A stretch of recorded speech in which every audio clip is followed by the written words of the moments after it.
for coming to today's event. It's really a great pleasure for me to ask the director of the Global Asia Research Center to host the lecture of Professor Wong. Professor Wong and I have been good friends for many years, but at the time that I nominated him for the 2024 KOO-NTU professor, I didn't know that I was going to be the director of this center. So it turned out it's really a wonderful coincidence that for me to host a very good friend's visit here. This time, he is giving a lecture series on the welfare state, placing the East Asian experience within the global context. And today, as part of the KOO professorship, he is sharing with us about his research on the title, The Asia's Democratic Promise. It's based on his book, which is which was published, I think, 2 years ago. And the Chinese version is very important. The Chinese version is also out earlier this year. So if you are interested in today's topic, probably you can buy his book after the talk. Professor Wong has had a very splendid academic career. He and I met many years ago when he was a graduate student, and I just got back from the States as a junior faculty member. And throughout the years, he comes to Taiwan often. Many of you here have met him before and probably read his book before or attended to his talk before. However, he's getting really busier and busier, partially because since a few years ago when he became the vice president of the University of Toronto. So he now shoulders a lot of administrative tasks too. So it's really wonderful that he accepts our invitation to be the 2024 KOO professor this year and to come to Taiwan to deliver lectures, interact with students, and giving these public talk. So let's give a round of warm and a great applause to him and welcome him. Thank you so much, Changling. As Changling has noted, she has been a very, very dear friend of mine. I can say now for decades, which is a little depressing, but literally for decades, has been an extraordinary inspiration in terms of her own work. I was recounting yesterday that when I first met Changling, actually, she was famous because she was one of the first scholars to study labor politics in Taiwan and South Korea, and someone who has also studied labor politics in Taiwan and South Korea. I always deeply admired her for being a woman as well in a very patriarchal society as well as a very patriarchal labor system. And so the work that she did is groundbreaking, and so I would encourage all of you to also read Changling's work. This is a huge, huge honor for me. So my father actually graduated from Taida himself many, many years ago in engineering.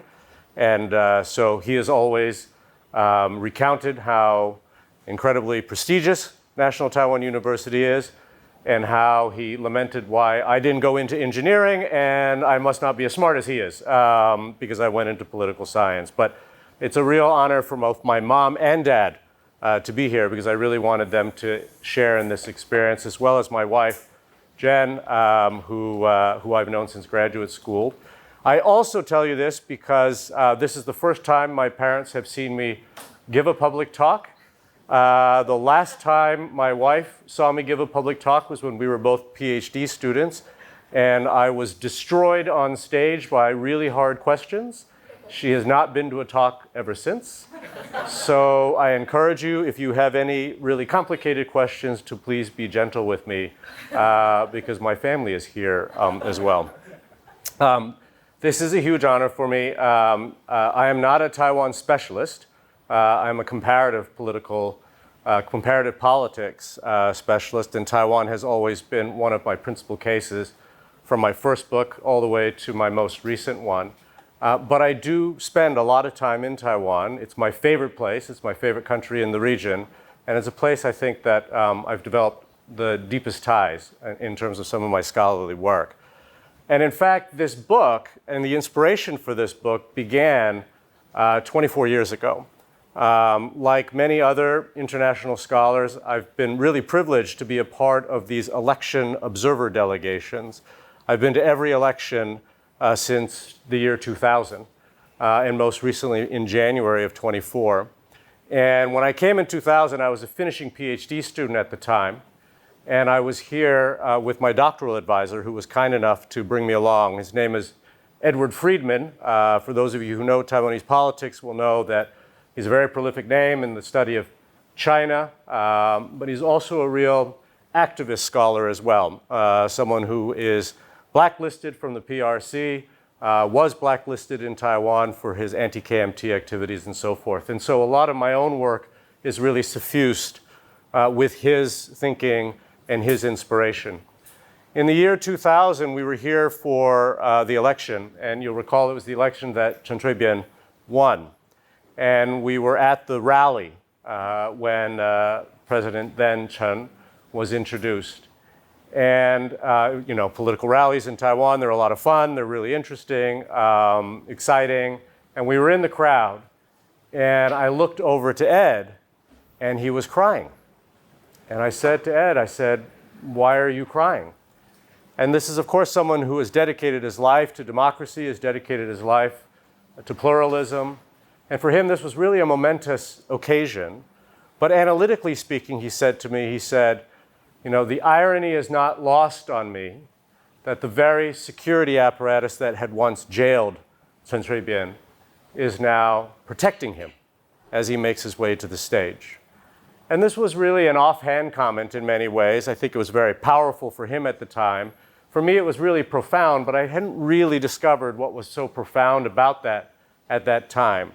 But in many ways, it's an idea, it's a thought, it's an observation that has been with me over the course of my 20 plus years as a scholar in terms of really trying to understand democratization in Taiwan and by extension, democratization in the region more generally.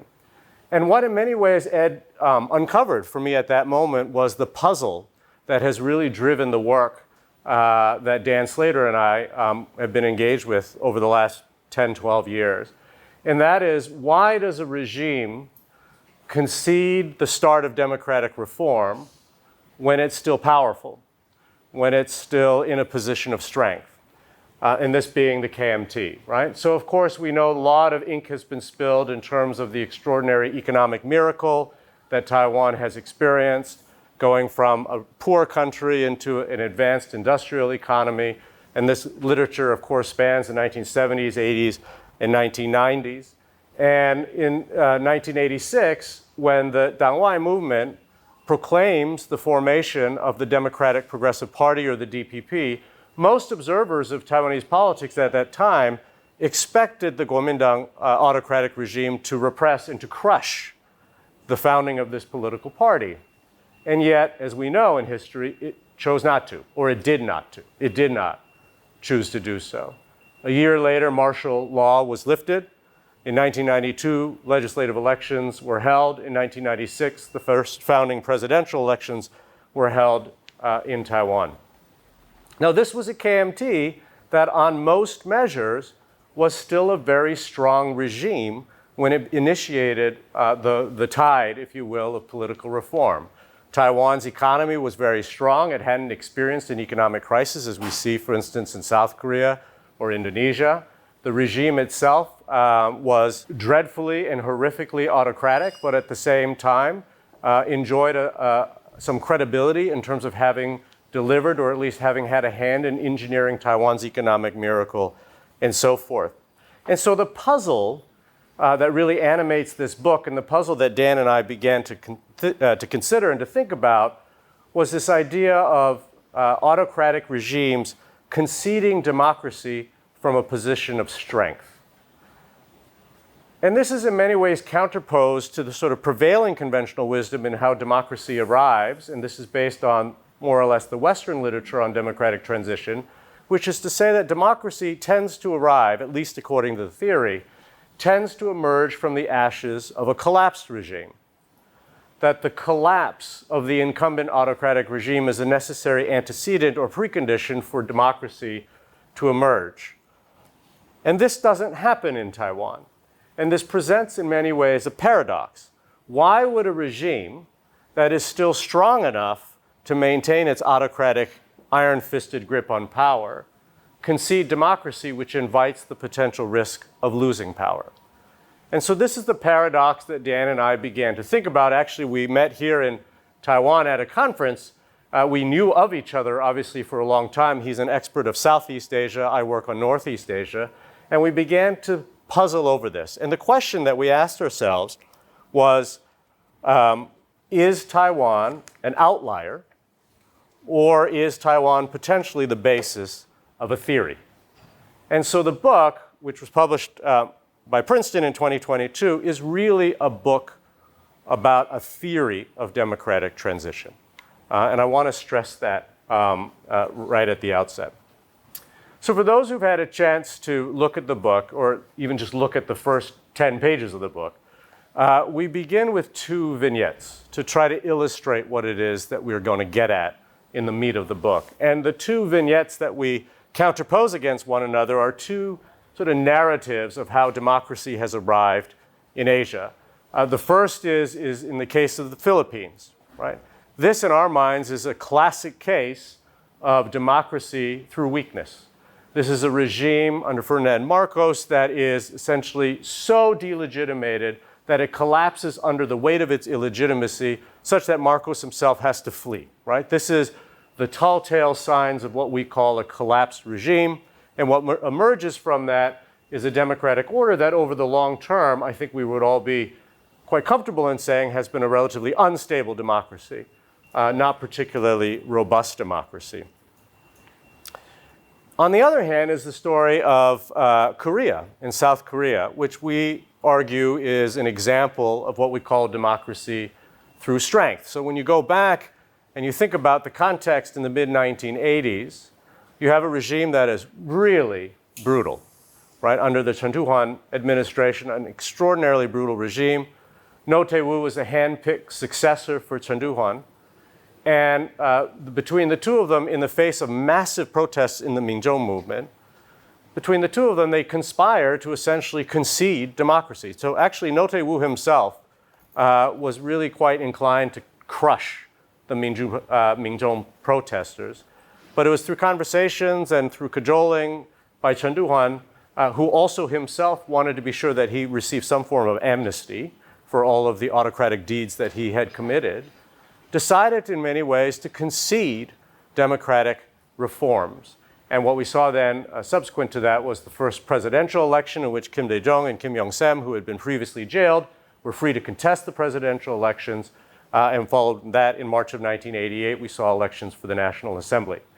Now, this is an example, we argue, of democracy through strength. This was a regime that was teetering. It was a regime that was heavily criticized by civil society and social movement groups, but it was nonetheless a regime that was still at that time strong enough to carry on being an autocracy, but it chose, for its own self-serving reasons, to democratize to ensure that it would be able to stay in power.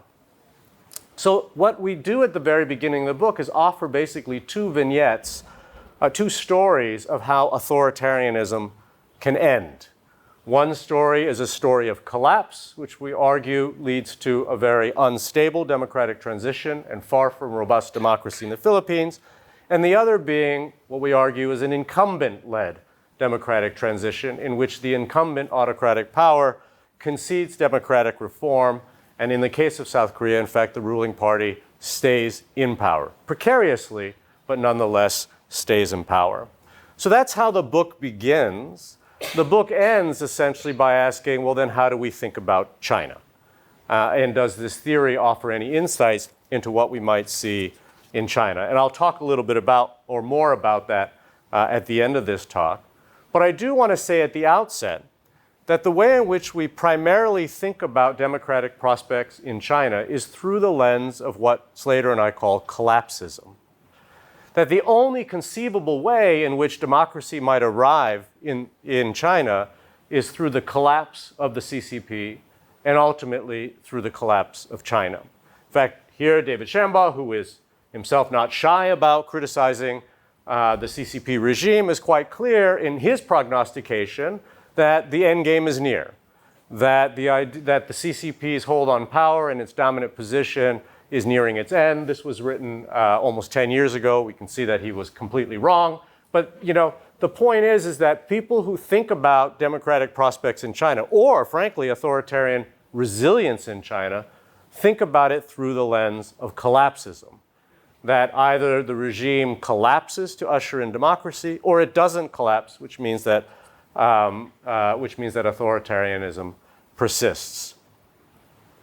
Slater and I think that this is a very problematic way to think about democratic prospects in China. On one level, from a very human level, the collapse of China would be disastrous for 1.4 billion people. More globally, the collapse of the Chinese economy would be disastrous for most people around the world. So for normative reasons, this is something we probably don't want to wish upon. But more importantly, and if we were to just divorce ourselves from that argument, this just doesn't make theoretical sense. That in fact, the modal pathway, the dominant pathway in which democracy and stable democracy has emerged in Asia has been through what Dan and I refer to as democracy through strength. So I just want to make that clear from the very outset.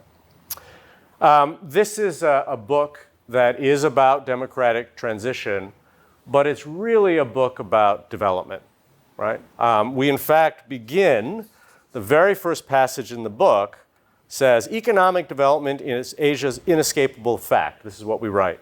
Imagine a seasoned Asia traveler from the early 1970s being catapulted 50 years forward in time to any Asian city in the present day. Whether they touch ground in Tokyo, Seoul, Hong Kong, Singapore, Shanghai, Taipei, or even Hanoi, Jakarta, Bangkok, or Kuala Lumpur, there is simply no question what transformation would strike them first. One of the world's poorest regions has become one of its richest. So I do want to stress from the outset again that this is a book about development. It is in some regards, although we weren't explicit about this, our reviewers pointed this out, that in some ways it's kind of an ode, if you will, to modernization theory, that there is a relationship between development and democracy that we tease out throughout the book. And so if you read the book, it's as much about the developmental, socioeconomic developmental trajectories of the region as it is about democratic transition. And in so doing, we really try to trace the long-term process of development in the region. And so the book itself is deeply, deeply historical. Most of our analysis, for instance, of Taiwan ends at around 2000, our analysis of South Korea around the same time, our analysis of Indonesia around the second election after Golkar's collapse, and so on. So it's more of a historical book that in many ways captures the kind of structural change that modernization theory describes, right? These are broad, sweeping structural transformations of society in terms of the way in which society is composed. You see the thickening of the middle class, you see growing literacy, you see the industrialization of these societies, and so forth. All of the telltale characteristics of modernization. But one of the things that we're very clear about in terms of our treatment of the relationship between modernization or development and democracy is that modernization is ultimately a structural theory. Structures don't make choices. Structures create the conditions in which different choice sets become more or less viable. And so when we think then about questions of democracy and the very serious decisions that have to be made in regards to democracy, we're less inclined to think about the structures, but instead think about the individuals. And so when you read this book, it's as much about a story of Suharto or Thaksin in Thailand or Roh Tae-woo in South Korea, Jiang Jingguo in Taiwan, Xi Jinping in China, as well as all of the individual heroes of the social movements and the anti-authoritarian regimes and so forth. It's a story of people. People ultimately make decisions about whether a society is going to democratize or not. So ultimately, even though, as I say, there is a sort of ode to modernization here, it's ultimately a theory of choices. And it's a theory of decisions that are made at key moments. Now, it's a theory. It's a big book. There are 12 cases that we cover in the book. There's only so much we can do. So in many regards, it may be a little scant on some details, because after all, a chapter on Taiwan, Princeton only gave us 12,000 words. So there's only so much we can do in that. But as my old advisor, Edward Friedman, put it, it's really a book about a theory. It's a book about individuals, it's a book about variables, and it's a book about factors. So as a theory, I want to just state from the very outset, we can't get into the heads of dictators. We never interviewed Jiang Jingguo, right? We were able to piece together some of what he was thinking based on the papers now that Li Denghui has produced. We have interviewed other autocrats in other settings in order to get some insights into how dictators think, but we never interviewed Jiang Jingguo. We never interviewed No Tae-woo. We have never, although would love to, interview Xi Jinping, right? So we can't get into the heads or the minds of dictators. We don't know what they're thinking. We can say, as we point out here, that we do know that there is really little evidence to suggest that Jiang Jingguo was a Democrat, right? We do know that his main goal was to stay in power, right? And to the day he died, I think that there was no sense in his own mind that the KMT would ever not be in power. But for him, his primary preference was to stay in power.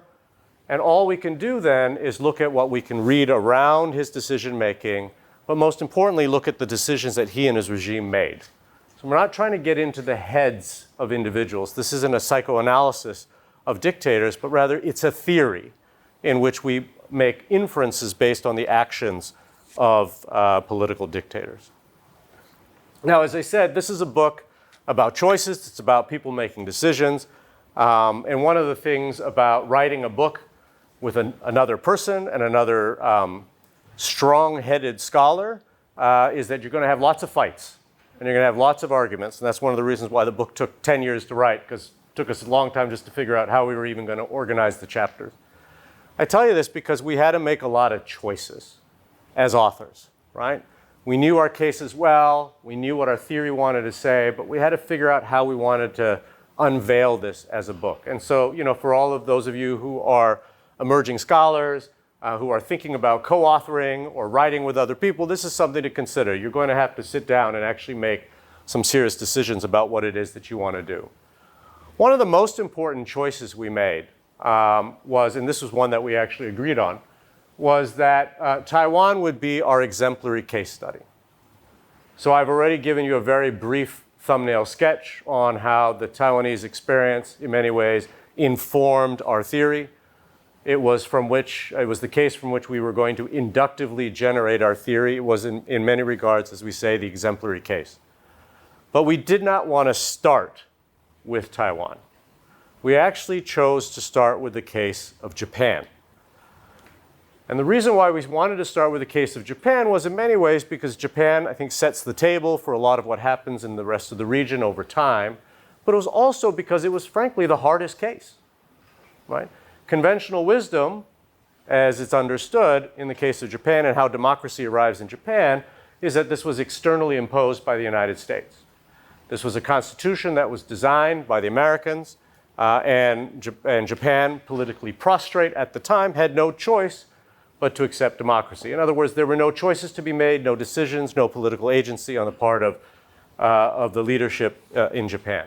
Now, we're very careful in the book to not undermine or underemphasize the extraordinary power and role that the United States played, obviously, in setting Japan on a course of post-war democracy. But we also want to argue in the book that in many ways, this is an example of democracy through strength. So in the book, we actually go back to the era of Taisho democracy in the 1920s. And what we're interested there is really tracing or tracking the evolution of political conservatives in Japan. Now, of course, we know that Taisho-era democracy was ultimately a failed democracy. It was a flawed democracy. It was susceptible to fascism, which, of course, emerges in Japan. And we see the collapse of an emergent democracy in Japan, just as we see the collapse of Weimar in Germany, right? But that nonetheless, the institutions, particularly the role that political parties can play, were actually laid as a foundational piece in the Taisho era. Even though they collapsed, the institutions themselves and the electoral logic that would then determine democracy in Japan were actually laid in the 1920s and 1930s. And so when you go back and you carefully read the history of the post-war moment in Japan, you actually see what historians, Andrew Gordon and others have noted, is the passing through of conservatives. Right? These were conservatives that were part of the early Taisho era of Japanese democracy, who themselves were spared, if you will, of the post-war trials, who pass through and retain themselves as a political force in post-war Japanese politics. So actually, in 1945, 1946, it was conservative-led political parties that were the incumbent ruling party in Japan. 1947, the Japan Socialist Party actually wins the elections, and it momentarily, briefly takes power. It's unable to maintain a coalition, and it collapses thereafter, opening the way again for conservatives to occupy that position of power. 1947, the reverse course policy of the United States, in which it now allowed for instance, the suppression of labor, the marginalization of the Communist Party, and so forth, further undermined the left, further opening the way for the conservative-led parties to hold on to political power. And the argument that Dan and I make is that ultimately these conservatives would eventually form the basis of what then becomes the Liberal Democratic Party, which, as we know in Japan, retains and remains a dominant political party for almost 4 decades. It's a democratic party, but it's a party that actually discovers that democracy is in its best interest to stay in power. When the conservatives were first asked to write the first draft of the Constitution, so the Constitution, the peace Constitution that was ultimately institutionalized in Japan, was the second draft. And this was the draft that the Americans wrote. The first draft, the Americans went to the Japanese conservative leaders and said, you write the first draft of the Constitution. And it shouldn't come as any surprise. They wrote a Constitution that basically resembled the Meiji Constitution. These were not Democrats. They discovered, however, that democracy, especially in the situation and the context in which Japan emerges in the post-war period and its alliance with the United States, democracy serves the ruling party's interests.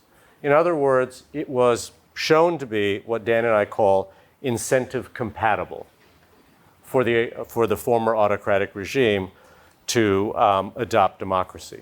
So that was the first decision or choice that Dan and I make in talking about Japan preceding the exemplary case. And so when you read the book, it may seem a little out of order in the sense that we work with the hardest case first and then we move to the exemplary case. Taiwan does prove to be the exemplar, however, of democracy through strength. I've already given you the broad contours of the story there, but the one thing I do want to stress that makes Taiwan stand out compared to the other cases, particularly those that have not democratized, is that the regime received signals early on and consistently that its grip on power was waning. Right? And this was through the introduction or institutionalization of deeply flawed, undemocratic elections, i.e. no opposition political parties were allowed to contest. But then nonetheless, as a barometer, this was a way for the regime, the incumbent regime in Taiwan, or the KMT, to essentially gauge its grip on power. And as it became clear that its grip on power was waning, it had to change its strategy for re-legitimation or legitimation, and in so doing, eventually started the process of political liberalization and democracy. China was another choice. As you can imagine, the press, Princeton wanted us to write one chapter on China, and it was thought that we could cover all of China and the prospects for democracy in China in 12,000 words, which of course proved to be impossible. So instead, Dan and I chose to break up the China case into 2 sections. The first is this chapter, which is a standalone chapter, China to 1989, and then we deal with democracy avoidance in China in the contemporary period in the second to last chapter. The reason why this chapter is very important is, again, we wanted to counter the prevailing conventional wisdom, which was that June 4th, 1989 was a lost opportunity for democracy to arrive in China. That this was an overwhelmingly strong regime that deployed its autocratic tools of repression in order to crush a nascent democracy movement. Empirically, as I've just described it, that's not untrue. But the argument we make actually is that when we consider again and we properly historicize the CCP in 1989, it was not actually a particularly strong regime. It was actually a strikingly weak regime. Recall that this is only 12 years after the end, or 13 years after the end of the Cultural Revolution. This was a political party that was not well institutionalized. Very few succession mechanisms within the party. Deep factional elite splits, concerns over control of the military and so forth. In other words, it had all the telltale signs of not a strong regime, but actually a weak regime. And so the argument we make here, drawing on evidence and drawing on some internal party documents, is that actually in 1989, the regime chooses to repress not because it was strong enough, but actually because it was too weak to concede in any way a stable democratic transition. We argue, of course, later on in the book that the situation has changed and that China's candidacy for democracy through strength is now more pressing than ever before. The last choice I want to talk about is the conclusion. And here we make really two claims. The first is that we claim that democracy is a universal value. We really militate against all of the sort of cultural essentialist arguments that suggest that Asian societies are somehow incapable of embracing democratic practices. To us, and the evidence that we've seen, democracy is in of itself a universal value, something that we haven't seen evidence in the contrary. But we're also very clear to say, though, that democracy is not the ultimate value. And this kind of comes back full circle. The ultimate value in the end is development, is the necessity of prosperity, is the necessity of stability, is the necessity of inclusive growth, the necessity of equity, and so forth.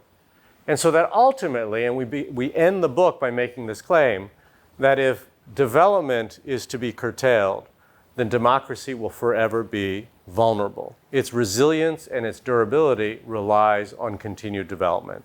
And so in this regard, we really depart from modernization theory. Development is not an antecedent precondition for democracy. In fact, it's an ongoing dialectical, if you will, condition of democracy's persistence and resilience over time. And this is something that Dan and I have argued strenuously in this book, but also in many of our subsequent publications in which we talk about authoritarian successor parties. So that gives you a quick tour of the book and some of the decisions that, authorial decisions that we made and how we wanted to present our argument. The other choice that we made was how are we going to organize this book? 12 cases. We originally thought maybe we'd write one chapter per country. It was decided that that would be too long and analytically wanting. And so we talked about different ways. We talked, what about Northeast Asia and Southeast Asia? Why don't we why don't we divvy up the cases by level of economic development? Why don't we divvy up the cases based on colonial legacies and so forth? And in the end, what we thought was most analytically useful, right? And this was hard to do, but what we thought was most analytically useful was to divvy up the cases in what we call clusters, right? And how do we clusterize, if you will, developmental Asia? Right? So there was a precondition to be one of the cases that we were studying. We don't look at North Korea, right? Because that is not part of developmental Asia. So how do we then divide up our cases? We have 4 clusters: developmental statism, which needs no explanation; developmental socialism; developmental Britannia; and developmental militarism. So it's not by region, it's not by level of economic development, it's not even by regime transformation or not. But rather, these are all specific kinds of political economies. There are specific traits that are common within all of these cases within each cluster.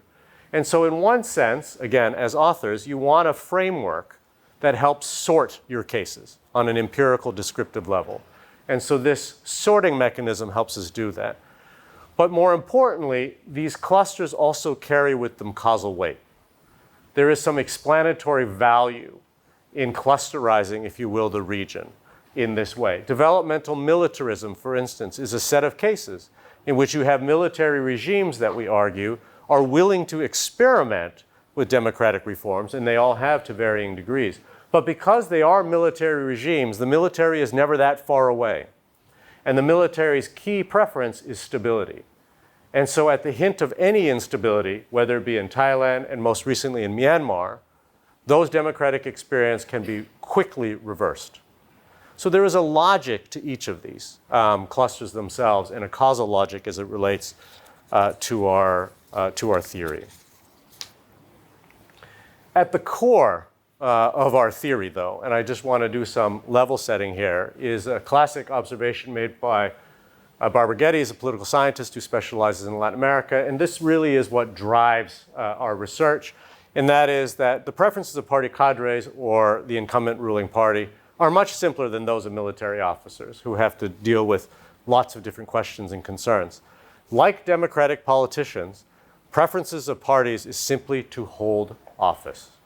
That is the core assumption of our theory, that political actors, above all else, want to hold onto power, want to acquire power, and want to stay in power. So in this regard, when we talk about democracy through strength in our theory, right, we are talking about a political concession in terms of conceding democratic or pluralizing reforms, but it's not conceding power, right?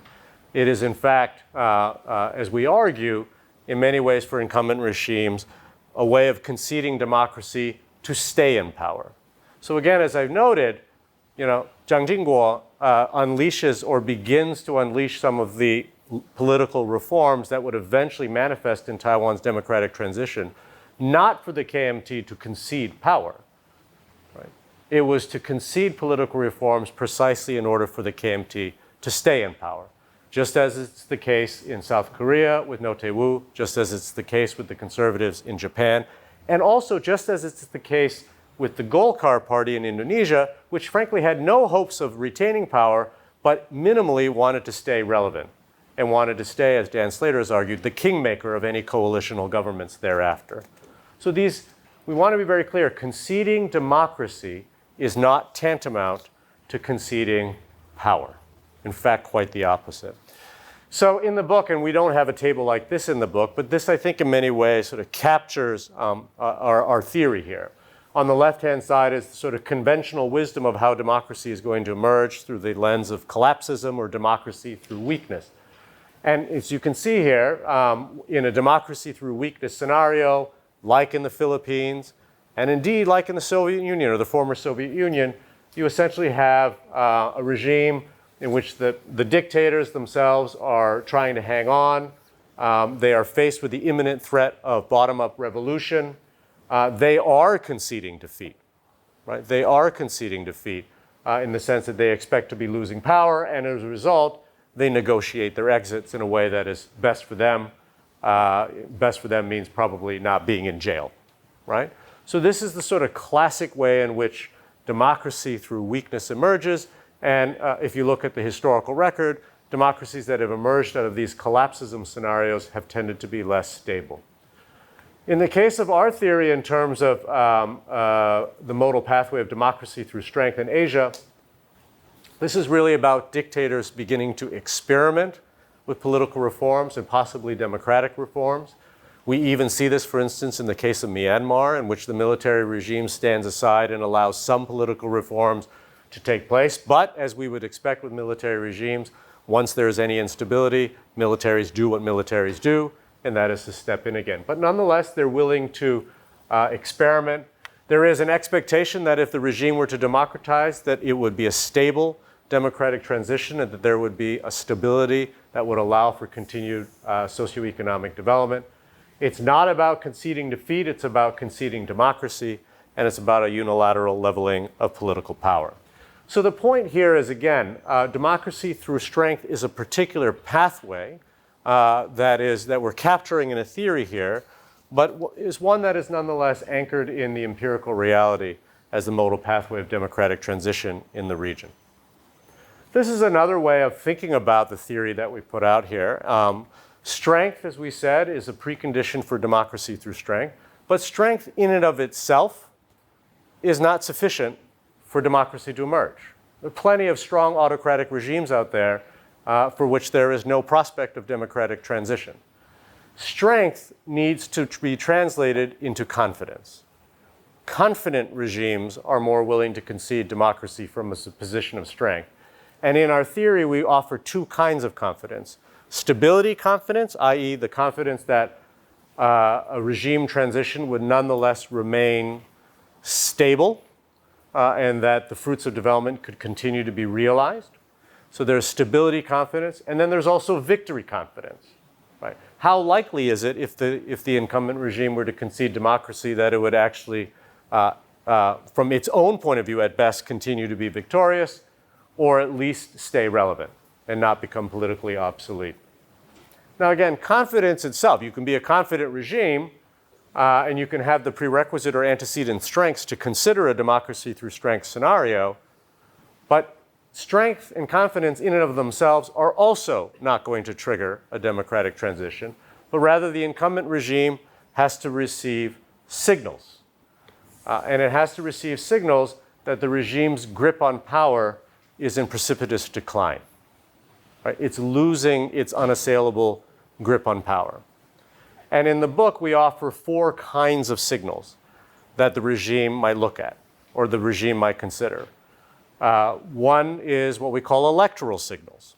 And again, in the case of Taiwan, this was probably the clearest signal to the KMT that its grip on power, its credibility, and its popularity was beginning to wane, and it was beginning to wane in a precipitous way, in a precipitous decline.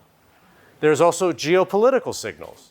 Losing a superpower patron, for instance, or having a superpower patron or a geopolitical realignment is a way in which a regime might receive the signal that its grip on power is beginning to wane. And we see this in the case of South Korea, when it's very clear, and you look at State Department cables that are being written to the DJP regime in 1987, that the United States is not going to tolerate a crackdown on the Minzhou movement, right? There's also contentious politics, right? Civil society, social movements, anti-regime activism, and so forth. And so again, in the case of Taiwan, this would be like the Dangwai movement and all of the heroes of the social movements that fought for democracy at the risk of their own peril, potentially being jailed, as we saw throughout the course of Taiwan's autocratic history and the era of white terror and thereafter. So the rise of contentious politics and bottom-up opposition to the regime is another signal that the regime is potentially losing its grip on power. And we see this in the case of South Korea. We see this obviously in the case of Indonesia as well in the wake of the 1997 Asian financial crisis. And the last signal is economic. This wasn't a signal in Taiwan. Taiwan's economy remained very strong in the mid-1980s, but in other autocratic regimes, for instance, in the case of Indonesia, the Asian financial crisis of 97 was a very clear economic signal that the regime's credibility and therefore its hold on power was beginning to wane. And so again, in our book, we talk about signals and we talk about the importance of these signals as a variable or as a factor that might lead a regime to start considering a scenario of democracy through strength. Now, I will also concede that given the constraints of the size of the book, we can go into the details of all of the different kinds of social movements that occur, and we don't go into the details of the heroism of many of the activists that pushed for the end of autocracy. But as a variable, in terms of its analytical weight, we actually give it probably the most important behind electoral signals as the most important variable that will cause a regime to consider a democracy through strength scenario. Once a regime that is strong starts receiving these signals, it changes its strategies for legitimation. It now begins to think again, as Getty says, I want to stay in power. How do I stay in power? And if the old way of staying in power, which is to rule with an iron fist, or the old way of staying in power, which is through the summary repression and suppression of civil society, is no longer working, are there other legitimation strategies? Are there other things that we could be doing to retain political power? And as we saw again in the exemplary case of Taiwan, that was to gradually open up the political space, lifting of martial law, frankly, creating an electoral system that benefits the KMT, just as we saw in Japan, a creation of electoral system that institutionally and regularly benefited through the allocative seat bonus to the incumbent LDP. So you see the gradual liberalization and democratization of these societies, not for the regime to lose power, but to recalibrate its strategies to stay in power. And so that's one way of thinking about our theory here. This is a visual depiction, if you will, of what it is that we're talking about here. It doesn't appear in the book, but this is something that we will oftentimes use in our talks. And this is essentially a very, very crude, description of a political party's power, right? And so you can see here a party is gaining political power and strength. It reaches its apex of power. It begins to experience a gradual but precipitous decline, and then it experiences a rapid decline.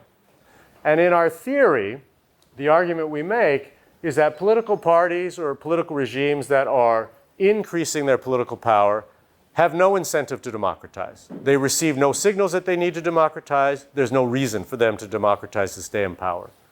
However, once they hit their apex of power and they can begin to see some challenges on the horizon, i.e. now they've passed their apex of power, they enter what we call the bittersweet spot.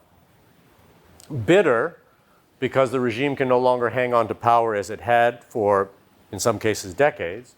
Sweet, in the sense that if it were to initiate political reform, it would likely be able to stay in power. And so our argument is that democracy through strength, as a theory in practice, is most likely to happen when a regime is in the bittersweet spot. Once the regime passes through the bittersweet spot, it continues to decline. And frankly, at that stage, from a rational choice actor's point of view, for the incumbent authoritarian regime, its best choice is to repress. Right? So the job is to somehow make it clear that it's incentive compatible for a regime to concede democracy at that bittersweet spot. So in our sort of formulation in our head, the KMT was, just past its apex of power. Golkar was way further down, and the DJP in South Korea was somewhere in the middle, right? So there is a continuum here, a range of where a regime is in its state of political power. Now, I've given this talk, and Dan and I have given this talk many times in China, right? And even at the party school once, which was fascinating, as you can imagine. And we showed this graph. And I asked the audience, to mimic as best they can a secret poll, which is to close their eyes, and to share with me where they think the CCP is on this graph. And you have 4 choices. A, it's rising. B, it's at its apex. C, it's in its bittersweet spot. And D, it is pummeled through. You may be interested to know that the distribution of where people thought the CCP was completely equal across all 4. They were just as likely to say that it's on the rise, at the apex, bittersweet spot, and 25% of those also believe that the party was past its point of no return. But what class of people are you talking this? These are party school cadres. School. Yeah, at the party school in Shanghai. So, this then takes us then to what is a sort of uncomfortable, if you will, set of tensions or implications of our theory. If democracy is going to spread to many corners of the world, it will have to be because those authoritarian rulers come to see democracy as compatible with their own self-interest. That's a really radical argument to make. That democracy has to be made to be seen incentive compatible for an autocrat to consider a strategy of democracy through strength. The problem is, and these are both quotes from a book, paradoxically, any authoritarian regime that's strong enough to concede democracy from strength has every reason to avoid it. It has every reason to maintain its autocracy. And so that's the challenge that our theory faces. But it's also, more importantly, because who gives a crap about our theory, what matters is how autocrats think. And that's the challenge that autocrats are confronted with. Is democracy incentive compatible with our interest to stay in power? And if we're strong enough to consider democracy through strength, why would we ever consider conceding democracy? And that's the Challenger paradox that autocrats are confronted with all the time. The last part of my talk is then to really consider, and this is one of the punchlines in the book.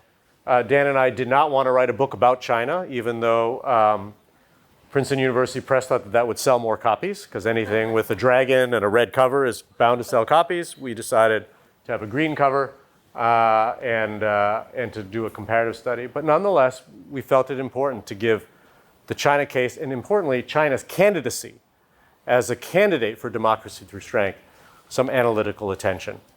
And the bottom line for us is that it strikes us that the CCP in China is a prime candidate for a democracy through strength scenario to unfold. And it's not because, as both Tang and Daniel Bell argue, it's not because the regime is about to collapse. This is the collapsist framework, right? Tang and Daniel Bell say there's no reason for China to democratize because it's strong. It's not about to collapse. There's no evidence that it's going to collapse. And all of you Western scholars who are looking for the seeds of collapse are looking for the wrong things. This is not a regime that's about to collapse. It's for that very reason, therefore, that Dan and I actually think that China is a perfect candidate, at least theoretically speaking, for a democracy through strength scenario to unfold. Because the CCP, until recently, had every reason to think that if elections were held in China, it would win. It has an extraordinarily credible record of economic development. After all, it was the CCP that oversaw it, whether you like the party or not. It was the party that oversaw probably the most remarkable transformation in human history in terms of scale and scope. It is a regime that is either revered and feared in the same instance. It's a regime that in many regards is seen as the vanguard of Chinese nationalism, steeped in a history of anti-imperial narratives and so forth, right? So in many ways, the CCP should have the confidence, both the stability, confidence, and victory confidence, that if it were to concede democracy right now, it would be conceding democracy from a position of strength.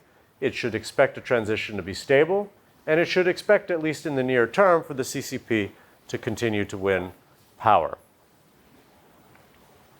Now, one of the things that you'll oftentimes hear when you talk to your friends in China is they'll say, the reason why we're not considering democratic transition is because we've learned from the Soviet Union. After all, what happened in the Soviet Union, you have a large empire-like regime, not unlike the CCP, that concedes democracy, and what happens is ensuing instability and the almost immediate obsolescence of the Communist Party of the Soviet Union. In other words, this is a fate that the CCP definitely does not want. But the real lesson that I think and that we argue that the CCP needs to learn from the Soviet example is not that conceding democracy is bad.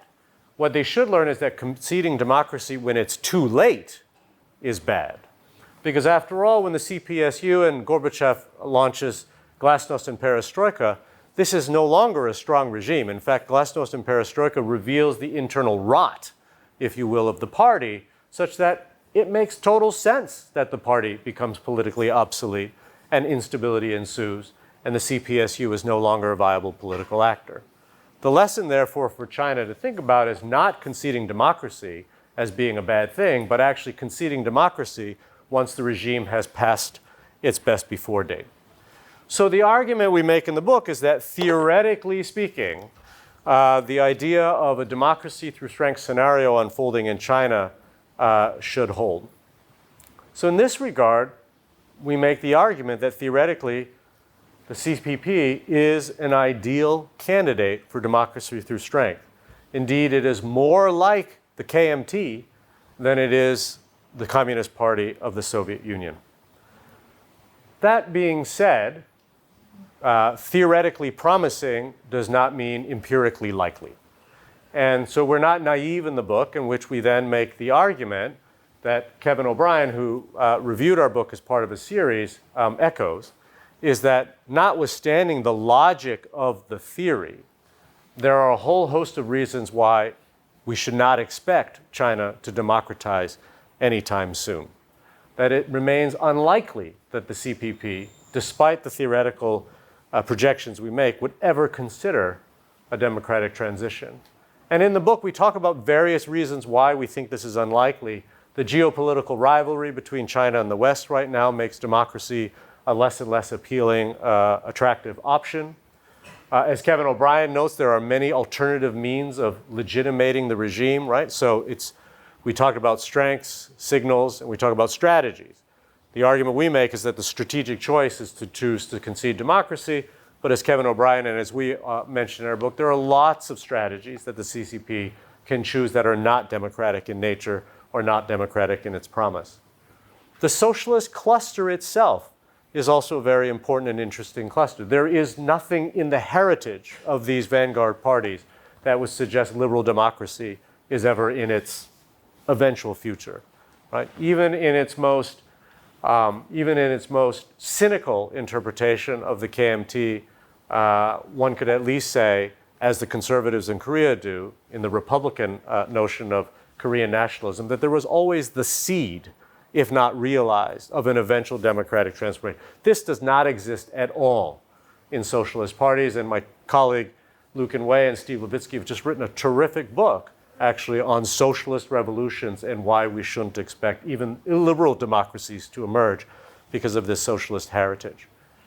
And also, and I'll just end this section by pointing this out, in the end, inviting or conceding democracy invites what James Scott, who came to one of our earliest conferences, an illustrious political scientist and anthropologist, noted, conceding democracy also invites the inconvenience of the possibility of losing. There's always the risk when you concede democracy that you might lose. So when talking to officials at the party school, I remember giving this talk. I can't give this talk. I don't think I can go to China anymore, but I can't give this talk in China anymore. But at that time, I remember some folks in the audience came up to me afterwards and said, you know, Professor Wong, I actually think this argument makes a lot of sense. I actually think this is something the CCP should consider. But I would really prefer it if we waited until my son graduated from Harvard. Now, that's a very telling point, right? Because what we're talking about is how parties behave. But as I pointed out at the very beginning, it's ultimately people who have to make choices. And for this particular party member, the very remote possibility that he might lose power and all the benefits of holding on to power was simply too great in the near term, such that even something that might preserve political power for the CCP is inconsistent with his own rational utility maximizing decision-making capacity, right? So in many ways, there's a kind of rational argument here about not conceding, and I've already pointed that out in terms of the paradox of why would a strong autocratic regime choose to concede democracy when it's strong enough not to have to. And this, I think, is probably the most challenging aspect of the idea or the prospects of democratic transition in China. So by way of conclusion, just want to make a few sort of overarching statements. And it's a big book. There's a lot going on in it, but I think these four kind of capture what it is that we're saying. So first thing that we want to say is that the idea that Asia is not suited for democracy is just empirically not true, right? That the idea that Asia is ill-suited for democracy is not true, but in fact, it is distinctly well-suited for what we call democracy through strength. As we've noted, the modal pathway for democratic and stable democratic transition in Asia is through democracy through strength. The second key point is, again, I just want to point to this is a story about development. And so the developmental decisions that were made in the 50s and 60s and 70s are all important in the sense that they feed into the developmental records that ultimately shape the long-term prospects of whether democracy is going to be stable or destabilizing. So again, as we think about the case of Taiwan or South Korea, I'd encourage colleagues, and particularly for students who are thinking about this, don't just look at the decisions that are made in 86, 87, 92, and 96. Look at the long-term developmental trajectories that help shape the prospects for a democracy through strength scenario unfolding or not, and the kind of stability that might ensue or not. The third conclusion I want to draw is conceding democracy is not tantamount to conceding defeat. Right? And again, this speaks to the sort of the self-interested nature of why you would consider a democracy through strength scenario. To repeat, there's no evidence that CCK was a Democrat. There is plenty of evidence that CCK was a political power broker who wanted to stay in power. And that the gamble he took was that the best way to stay in power was to concede democracy, and that would be a way to thwart or stave off conceding defeat.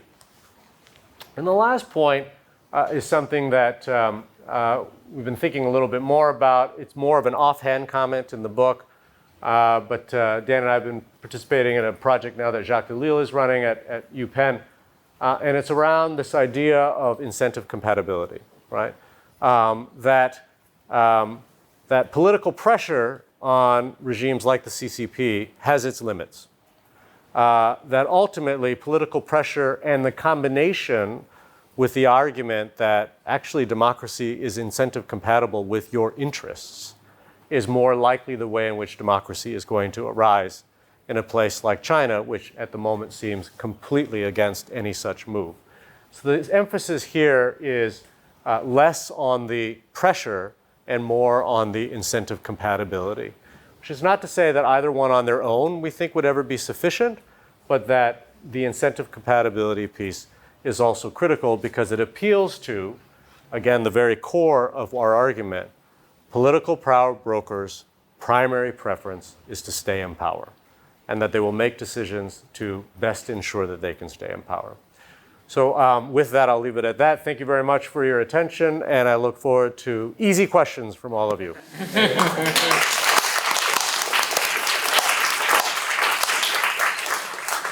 Okay, today's event is a hybrid event, so we also have participants online. So those participants online can also raise questions, and I think our staff members will help to deliver those questions. So let's open the floor and take questions. So my question is there a way to measure the strength of the state or the regime? Because your theory is that when a regime an authoritarian regime goes to the apex and then it's facing a downfall and it tries to democratize. So it seems like a situation that should have happened in many different regimes instead of only Taiwan and South Korea. So if we can know how to measure this curve and actually apply to different countries, then we should be able to apply the same theory to various countries as well. So I'm just wondering. Thank you so much. I really like the idea of bittersweet spot and the associated idea of preventing democratization. But could you explain why do you see there's a long-term decline of regimes about 30 beyond the peak? Is that an assumption of the capacity is going to decline or the opposition is going to rise? So there's a bittersweet before today. So I just want to know why you see that way. Thank you. I'll begin with Ming Shou's question, and it ties to the question that was raised in the back.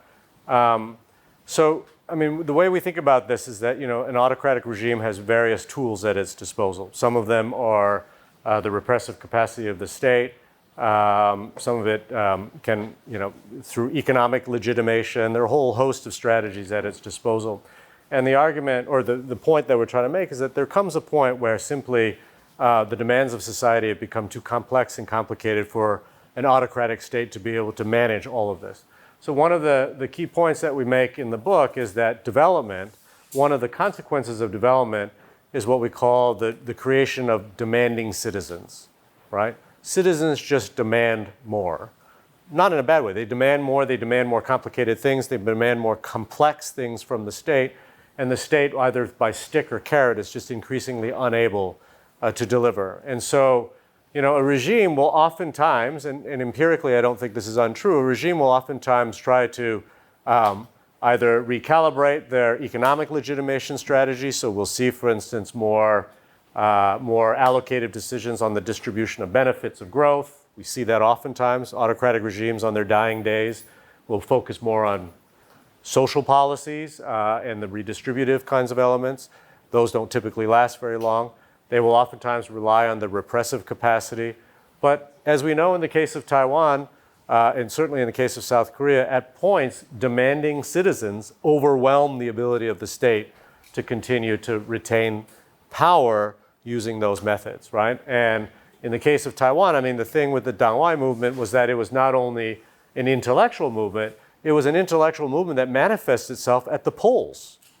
And this was an undeniable fact of the KMT, was that its standing in the polls was really declining, and that the Dangwai was able to mobilize individual candidates and support individual candidates, plus a whole host of other anti-KMT activities that just simply made it increasingly challenging for the KMT to not consider other options. This also occurs in South Korea.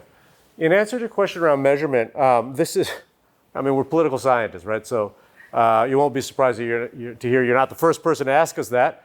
And Dan and I still don't have a really great answer, except to say we'd encourage you to do it, and to see if there are ways in which, you know, this theory can carry a little bit more.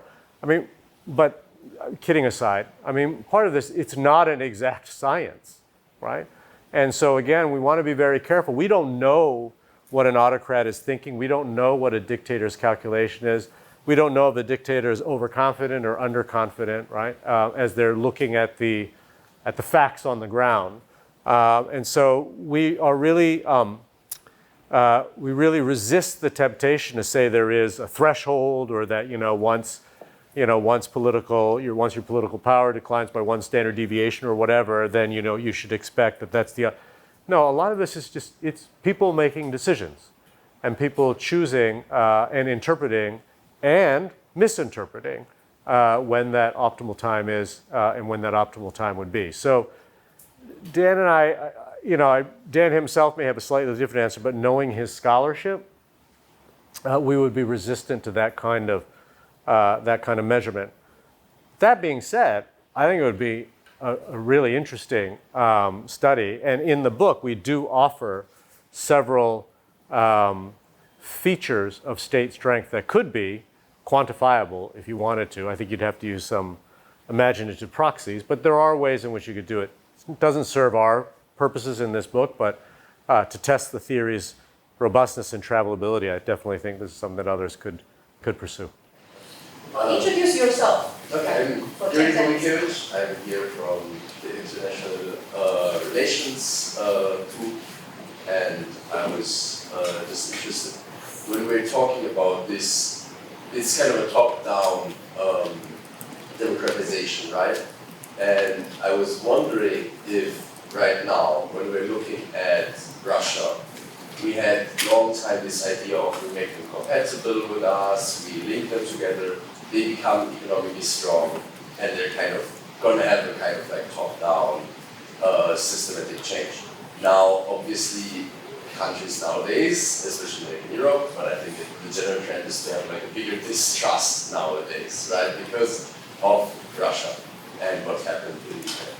And now I would kind of question, like, looking at your theory, it would kind of imply that maybe we should sometimes seek to strengthen authoritarian regimes, to allow them to develop, to get stronger, as to give them kind of the window out, to go with grace before there's guillotines on the place. Maybe if they know they're at some point going to be guillotines, they should take the way out, and we like believe that they're smart enough to see that happening.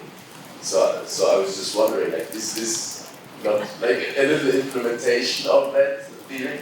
Like innovative action strategy to make the people you oppose stronger first. Yeah, it seems. The gentleman in the blue shirt.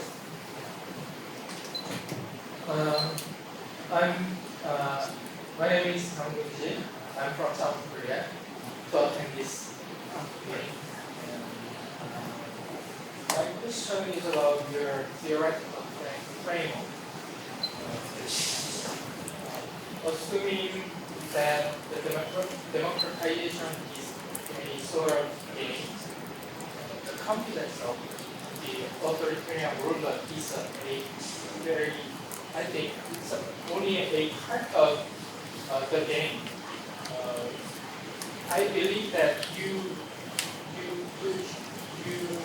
should and you must be sure about, know about the whole democratization game. In the case, how would you compromise the deficit of focusing on the confidence of authoritarian rulers? You know what I'm saying? Can you explain it again?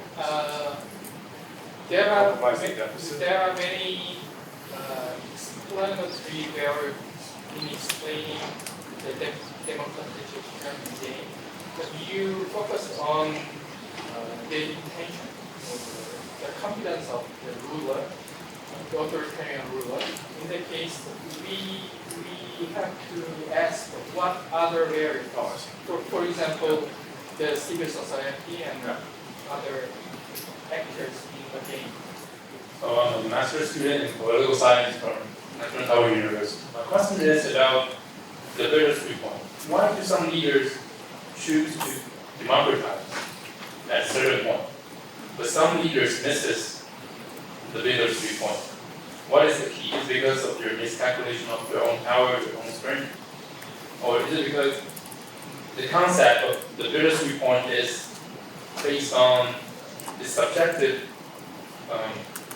calculation of the leaders?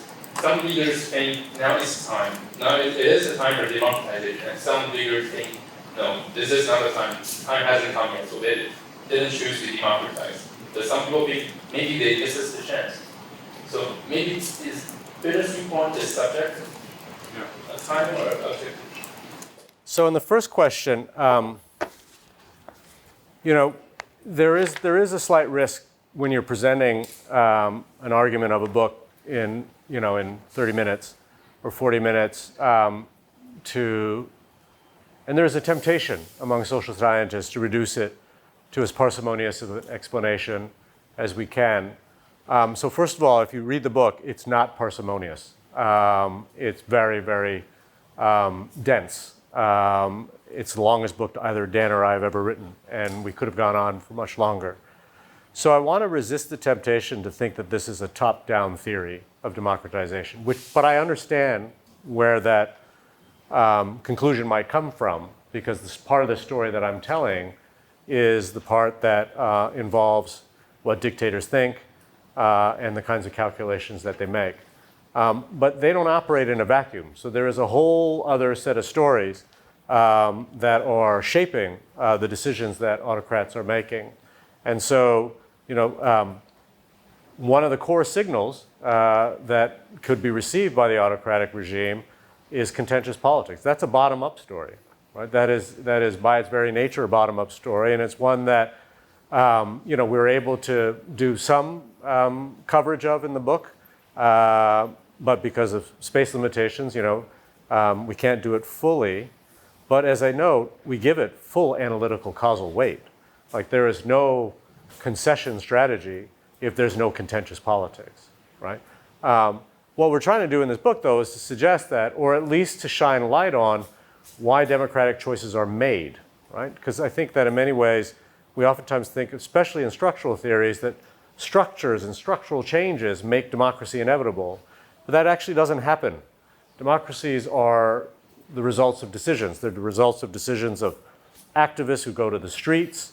It's the results of decisions of activists who are willing to put their own lives on the line, just as they are the results of decisions that autocrats make, and that generals make, and that other bureaucrats make, and so forth. And so I would characterize our book as being both bottom-up and top-down, and international when you consider geopolitical signals as well. But what I've chosen to share with you today is really the kind of the crux of the dictator's dilemma, as Bruce Dixon refers to it, but as the sort of decisions that dictators might and have to make. So I just want to be sure that that's clear. And so therefore, I could imagine how one might conclude that what we're saying is strengthening authoritarian regimes, but that's not In fact, we're quite explicit about that in the book, that this isn't about strengthening authoritarian regimes, but it's actually about compelling strong authoritarian regimes to consider a democratic pathway, which until recently, or at least in the theory, there's never been any theoretical compulsion to do so. So autocrats exist. How do you turn autocrats into reluctant democrats is the question that we're really interested in this book. And so the second question around other actors, you're absolutely right? There are a whole host of other actors that are involved. Korea's democratization trajectory only makes sense when you consider the kind of hyper-nationalist, chaebol-led industrialization that preceded it. It only makes sense when you consider, for instance, that the unionization rate in South Korea was always higher than in Taiwan. And so therefore, it's not surprising that the Minjo movement was in many ways rooted in, as Changling knows, rooted in workers. And workers were at the vanguard of the Minjo movement in the 1980s. Unlike, say, in Taiwan, which has always had a much lower labor unionization rate because of the way in which Taiwan industrialized. So these are all things or details that are covered in the book. And I don't want to give them short shrift. But your question, I think, really taps into the kind of complexity that we're trying to achieve in this book. Which I think then lends itself to the last question around the bittersweet spot, right? And mistakes and so on. They're like the bittersweet spot in that little graph that we have there, like it's not in the book because it's really not, it's too hard of a line. It leads to things like, well, if we could just quantify this, then we'll know exactly where a party is on the graph, and therefore parties should know when they should democratize and whatnot. So it doesn't appear in the book because we want to resist that. In the end, these are human decisions. So one of the things that you'll see, for instance, if you read the chapter on South Korea, it's a fascinating story of a conversation essentially between Chun Doo-hwan and No Tae-woo, in which No, upon being chosen to be the successor of Chun Doo-hwan, is really not all that seized by the idea of democratization, right? In fact, he kind of resists and drags his feet. And there's a conversation between him and Chun Doo-hwan, which we now know through a lot of the archives, in which Chun essentially convinces him that he should democratize, but that they should also make sure that nobody knows that they've had this conversation, because this will make a beautiful political drama when No Tae-woo goes up to the stage and says, I'm conceding democracy, I'm conceding elections, and so forth. But this was a set of conversations in which Chun and No already conspired. Right? I bring that up because I just want to say it's not just No Tae-woo sitting there and doing a calculation and trying to minimize misinterpretation. It's a story of humans trying to make decisions. In the case of Chun, trying to stay alive, stay out of jail. These are all factors into the kinds of decisions that are made, which we as analysts might say, well, that was a real misinterpretation, or that was a real underestimation of confidence and so forth. The real world isn't quite that simple. And so the book really tries to uncover some of those narratives and some of those stories. A lot of the citations about the interpretations actually are based on studies or archives. So they did show quote-unquote historical evidence. With the same evidence, whether the readers come up with a different interpretation, that's something that could be debated or discussed. But it's not just pure guessing, like guessing from a rough sketch. It's not. A lot of the discussions or the presentation of evidence are very detail-based. Yeah. So the book is this. The book itself is a very condensed work, and the talk today is even more a condensed talk. So, we have 3 faculty members. So, yeah, let's have Ethan first. Okay, although Joe already know me, probably the audience doesn't. So I like to introduce myself. My name is Ethan Hao, and I'm teaching Chinese politics department of political science here. So my question is about China, because I think for who study China, in the early 2000s, people quite have hope Yeah. on the grassroots election, and probably people will think they can have the election go up and up, just like what happened in Taiwan. And for Taiwanese scholars in Taiwan who study China, we also like to do this kind of comparison between KOO-NTU and the CCP. So I guess the bittersweet point for China probably is in the first term of Hu Jintao and Wen Jiabao. So why didn't they choose what didn't they choose? I always I always ask my students to do this kind of comparison because we definitely also have the same challenge. We definitely have a hardliner within the party, and the economic performance actually is the legitimacy of the authoritarian regime. And he also faces a challenge from the civil society. So they have a very similar situation. And I think the answers probably will be, we can have a lot of answers. But when I listened to your talk, I got inspiration. Probably because the destiny of development or the destiny of modernization are quite different in Taiwan and in China. Because in Japan, South Korea, and Taiwan, the modernization elite, they always have the imagination of modernity, which is quite Western. But in China, I think they have different kind of orientation. So I would like to hear your answer. Yeah, let's have another China specialist, Hanko. Well, thank you. So I have actually two questions. This is actually the second time I had a chance to listen to the presentation and still going to learn different aspects of this project. So the first question is actually about so you talk about like two different kinds of strength, all the companies. One is the stability companies, the other one is the victory companies, right? But I was sort of inspired by when you mentioned that you had this conversation with that party cadre in a party school, the guy who sent his kids to Harvard, right? So it seems that at least, even if the dictator would like to open up for elections and other conditions throughout the society, but not everyone's going to be doing it, right? So it seems that to make this kind of argument work, you might need a different kind of strength, which is, I don't know if you want to call that kind of party strength. When dictator or autocrat, they make such a decision to democratize the regime, not everyone is a winner. And therefore, at least these people, or some people in that party, have to have the power to implement that kind of change or reform. So you kind of consider that also as kind of an important necessary condition for that, for the theory to work. And based on that question, I want to share, and also, of course, also kind of question, but kind of piggyback on the recent project I had with Victor, and if you have time to make it, we start on the first. You know the details of that. But yeah, after.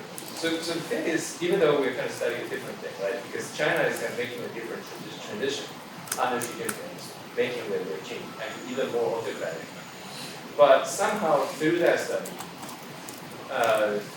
based on actually a very similar kind of question, you have these different kinds of actors inside the party, and they all have different expectations for change. And of course, in China, the story is simpler because Xi Jinping is going to concentrate lots of power in his own hands, and therefore, there are other elites that will be potential losers of the change. But somehow, I have to say, as I said, basically we found, it seems that as far as Xi Jinping's strategy is concerned, he seems to have like a two-stage strategy. In the first stage, he didn't actually favor entirely for his personal faction, but actually share power still a little bit with other factions.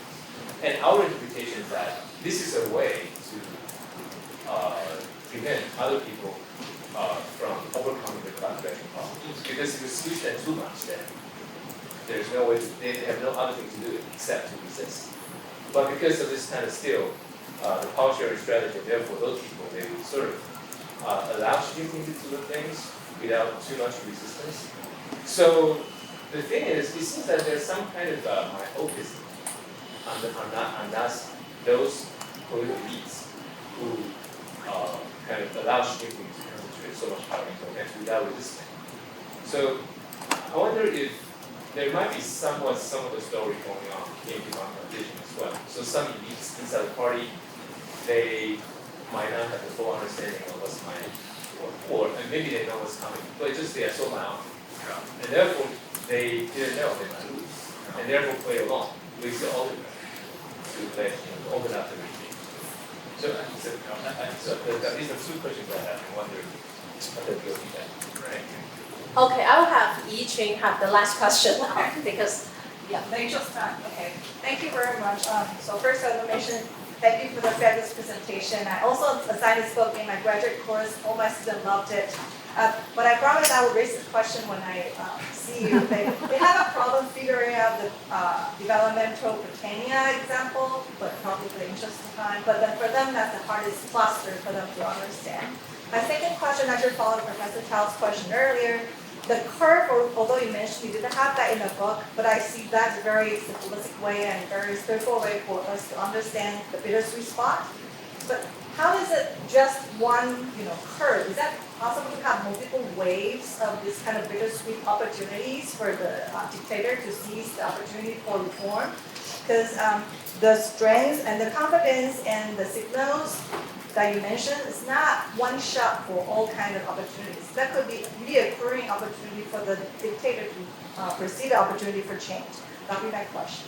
Thank you. In the negative 30 seconds I have, I will unfortunately have to be brief. These are all terrific questions. You are all terrific scholars, so I know I won't be able to do this justice. So I'm going to try to do a little picking and choosing, if that's okay. One of the things that Dan and I often joke is that our book was actually 5 years late in being published. It was supposed to be published in 2017. And we were so happy that we took so long to write the book, because had it been published in 2017, the manuscript probably would have had to go in 2016. And we probably would have had a very different read on the early Xi Jinping era, and we would have been completely wrong. So like your point around the Hu-Wen era, there was also a conversation in the early Xi era that maybe he is consolidating power and eliminating factions to correct for the weakness that we saw in 1989, and that given the kind of political direction that Hu-Wen led China in, that there was some faint hope that there might actually be a kind of democracy through strength scenario that might unfold. And then, as you say, there was some great hope around town and village elections as well, that these might actually become legitimate or at least reliable signals for the regime. Given the benefit of 5 years being late, we now know that all of those prognostications would have been wrong. What we see is the actual opposite, right? Is that we really see the tightening of political power by Xi with absolutely no intention of democratizing. And I think also the world has changed. The geopolitical rivalry has changed. The conditions around which the attractiveness of democracy and alternative strategy has changed as well. So I think there was hope on the tails of the Hu-Wen administration, but that now time has shown us that Xi is an unapologetic dictator and is intending to stay that way. So the question that Hans asks, and I haven't read the paper that you and Victor are presenting, although I should, and we're supposed to see him in the UK later on this month. I think you ask a really great set of questions, and I can't go into the implications of what you're asking. We can have a longer conversation. But the question of who wins and who loses within the party is an important one. And I think that highlights, if I were to say one of the real weaknesses of our argument, is that we are assuming that organizations like parties behave rationally, while at the same time we're saying that ultimately decisions are made by individuals. And that within any organization there will be the distribution of winners and losers. And I like the argument about how she has potentially used small concessions to essentially undermine any collective resistance to what it is that he's talking about. That makes a lot of sense. But I think the bigger question of who wins and who loses within the party, and therefore then how does a party collectively behave as an organization, is an important one. And frankly, it's a weakness in our theory, right? It's something we aren't able to address. I mean, Dan might have a cleverer answer for you, but I would be willing to concede that that's something that's bothered me from the very beginning in terms of how we are treating our political actors. Yit-Chong, who's a former PhD student of mine now, who's a professor at Tsinghua, very proud of all the things that you've been able to do. On the question of multiple waves, you're absolutely right. And again, this is why we resist this idea. Well, first of all, it doesn't appear in the book because it would essentially invite that kind of question. And that we should expect that there would be multiple waves. And that, again, that's just empirical reality. We do know, or at least we make the argument that in 1989, you could have seen that in China. You could have seen that as passing your apex of power. But we now know, of course, that was nowhere near the CCP's apex of power. This was before the Southern Tour of '92. This was before the reforms of '93. That was just a blip. And I'm glad we treated it that way because I think that we could have seen the waves and we anticipated the waves. The developmental Britannia one it's an interesting set of cases, and it's actually, your students are right in the sense that it's somewhat of a complicated argument. But the basic upshot there in terms of Singapore, Hong Kong as our two main cases, and is that what you essentially have is that you have legal reforms, right, that are in some ways seen as liberalizing reforms, but that they nonetheless become a brake on further reforms. And that's one of the challenges. And it sort of establishes a new political equilibrium, and that it's much more difficult to break that once you, and it's quite distinctive, right? And so when you look at, for instance, Singapore will often say, well, we're a rule of law, a system of law, right? And they're absolutely right. And so therefore, there's really no incentive to move further beyond that. And we can see that, I think, to a lesser degree in Hong Kong. And so therefore, what we argue is a kind of democracy avoidance that's based on the sort of the boxed-in nature, if you will, of the regime and a kind of equilibrium or stasis that it finds itself in right now. But anyway, all terrific questions from everybody. Thank you so much for the conversation. Yeah.